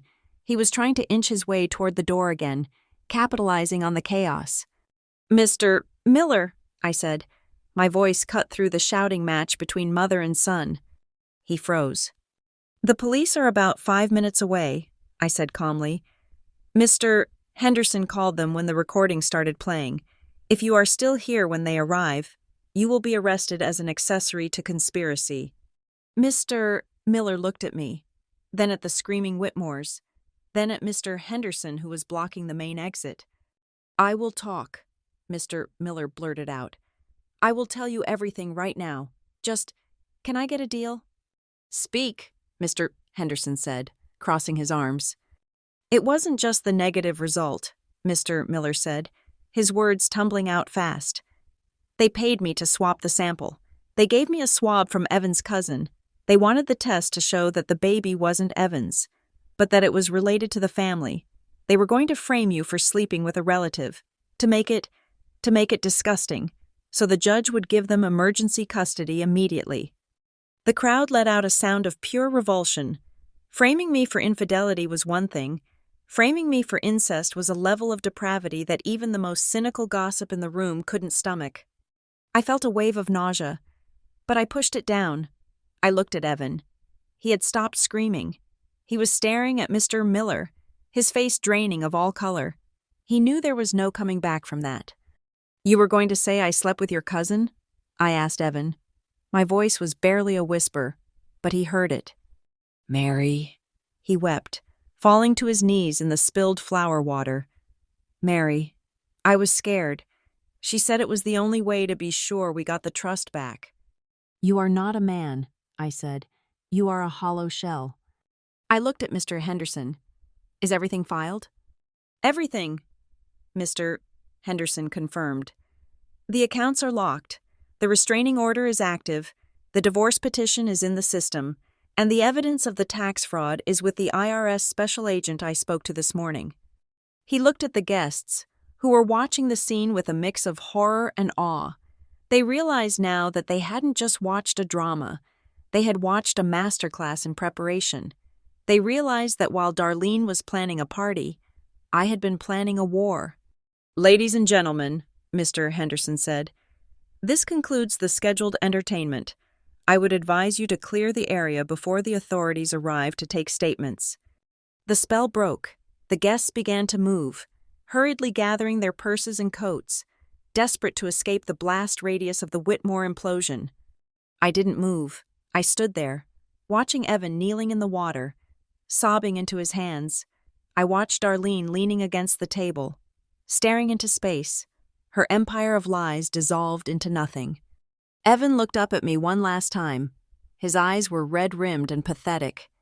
"What do I do?" he whispered. "Mary, what do I do now?" I looked down at him. I felt nothing. No love, no hate. just a profound sense of relief that I was finally free of the dead weight. "You figure it out," I said. "Ideally, get a public defender. You are going to need one." I turned to Mr. Henderson. "I am ready to go." "The car is waiting out front," he said, offering me his arm. I took it. I walked past Darlene, who didn't even look up. I walked past Evan, who was still on his knees. I walked past the table where the fake DNA kit sat open and useless. I walked toward the door, my hand resting protectively on my stomach. My son kicked again, strong and vibrant. He was safe. He was going to be born into a world where his mother was a fortress, not a victim. We reached the double doors of the conservatory. The cool evening air hit my face, smelling of pine and impending rain. It was the freshest air I had breathed in 5 years. I didn't look back. There was nothing behind me but ruins. Ahead of me, the lights of the waiting car shone like a beacon. The nightmare was over. The real life, my life, was just beginning. I paused with my hand resting on the cold brass handle of the heavy double doors. The rain had started to fall outside, drumming a steady, cleansing rhythm against the glass roof of the conservatory. Behind me, the sound of Evan's weeping had subsided into a low, pathetic whimpering, and the room was filled with the rustle of uneasy guests trying to disappear into the woodwork. I could have walked out right then. I had won. I had the recording, the confession, and the legal upper hand. But as I stood there, I felt the heavy cream envelope in my hand, the one I had placed back into my purse. There was one final paragraph, the postscript, the clause that Mr. Henderson had told me was optional, the one we would only invoke if they showed absolutely no remorse. They had shown no remorse. They had shown only greed and a terrifying willingness to devour their own kin. Darlene had tried to frame me for incest. Evan had tried to steal my child to secure a paycheck. I turned back. Mr. Henderson, who was standing like a sentinel by the exit, saw me turn. He didn't say a word. He simply reached into his briefcase and handed me the final document, a single sheet of paper with a red legal stamp at the top. I walked back toward the center of the room. I did not go all the way to the stage. I stopped 10 feet away from where Evan was kneeling in the puddle of flower water and broken glass. Darlene was slumped in a chair, staring at nothing, her face a ruin of smeared mascara and shock. "I forgot something," I said. My voice was soft, but in the cavernous silence of the room, it carried like a bell. Darlene looked up. Her eyes were dull, but there was a flicker of fear in them. She knew. She knew I wasn't coming back to apologize. "We talked about the past," I said, holding up the paper. "And we talked about the present, but we didn't talk about the immediate future. Specifically, tonight." "Leave us alone," Evan whispered hoarsely. "You took everything. Just go." "I haven't taken everything yet, Evan," I corrected him. "I have only taken what was mine. Now, I am going to tell you what happens to what was yours." I unfolded the paper. "This is the termination clause for the Whitmore Family Residency Agreement and the final addendum to the trust governance," I read. "It is a standard clause. Darlene, you might remember it. You insisted on it when you forced me to sign that prenuptial agreement 5 years ago. You said it was to protect the family from, what was the phrase? Moral turpitude and criminal liability." Darlene flinched as if I had slapped her. She remembered. She had written it to ensure that if I ever embarrassed the family, she could throw me out on the street without a penny. "Irony has a funny way of circling back," I said. I began to read, enunciating every word clearly. "Pursuant to Article 7, Section C of the Whitmore Trust Bylaws, in the event that the primary beneficiary or the acting trustee is formally charged with a felony involving fraud, embezzlement, or conspiracy to commit extortion, the trust shall immediately enter a state of emergency dissolution." I looked at Darlene. "That means the freeze on the accounts isn't temporary. Darlene, it is permanent. The bank isn't just holding the money. They are seizing it to cover the liabilities you created with your tax fraud." "No," Darlene gasped, struggling to stand up. "They can't do that. That is my money. That is my husband's legacy." "And here is the best part," I continued. ignoring her. The property clause. Since the trust holds the deed to the family estate at 42 Ocean View Drive, and since the trust is now effectively insolvent due to the pending IRS investigation and the lawsuit I just filed, I paused, looking at Evan. The house is being foreclosed upon. As of 5 o'clock this evening, the locks are being changed by the bank's asset management team. Evan's jaw dropped. The house? My house? Where am I supposed to sleep? I don't know, I said honestly. But you can't sleep there. And you can't sleep at my house because you are trespassing. And you can't sleep at the lake house because I sold the debt on that property to a collection agency this morning. I looked at the guests, who were now watching with morbid fascination. They were witnessing the total erasure of a social standing. There is no safety net, Evan, I said. There is no trust fund. There is no inheritance. There is no mansion to hide in. When you walk out of these doors, you are exactly what you were terrified of becoming. You are a 30-year-old man with no job, no credit, a criminal record, and empty pockets. And Darlene, I said, turning to her, the bloodline condition you were so fond of? The one requiring the heir to be a true Whitmore to receive funds? She stared at me, trembling. Since you are the one who managed the funds while knowing, or at least suspecting that Evan was not a biological Whitmore, you have committed fiduciary fraud against the original estate. That means the lawyers for the original donors are going to come for your personal assets to recoup their losses, your jewelry, your furs, your art collection. It is all gone. I let the paper fall from my hand. It drifted to the floor, landing softly near Evan's knee.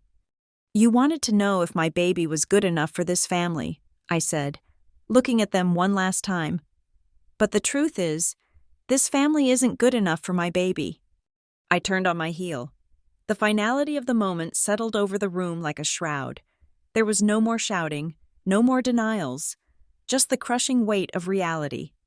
Mary! Evan called out, his voice cracking with a desperate, childlike fear. Mary, wait! Who will take care of me? I didn't stop. I didn't slow down. I walked straight to the double doors where Chloe was waiting for me. She pushed the doors open, and the cool, damp air rushed in to meet us. We stepped out onto the stone patio. The rain was falling harder now, washing away the dust and the heat of the day. A black town car was waiting at the curb, its engine purring softly. Mr. Henderson held the back door open. I slid into the leather seat. Chloe slid in beside me and pulled the door shut. The sound of the latch clicking locked out the noise, the drama, and the toxic history of the Whitmore family. Through the tinted window, I saw the doors of the conservatory open. I saw police officers walking in. I saw the flashing blue lights reflecting off the wet pavement. I saw the silhouette of a man falling to his knees in the doorway, realizing too late that he had bet on the wrong woman. Are you okay? Chloe asked, reaching over to squeeze my hand. I took a deep breath. I looked down at my stomach. I placed both hands over the curve where my son lay sleeping. He kicked, a strong, rhythmic thump against my palm. I am more than okay, I said, feeling a smile break through the exhaustion. I am free. Where to? The driver asked. Home, I said. My home. The car pulled away, leaving the conservatory and the ruins of the Whitmore dynasty fading into the rain behind us. I didn't look back. I didn't need to. I had burned the bridge, and the fire was beautiful.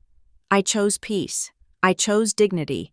And most importantly, I chose to be the mother my son deserved, one who knew exactly what she was worth. Thank you so much for listening to my story. It was a long journey, but justice was finally served.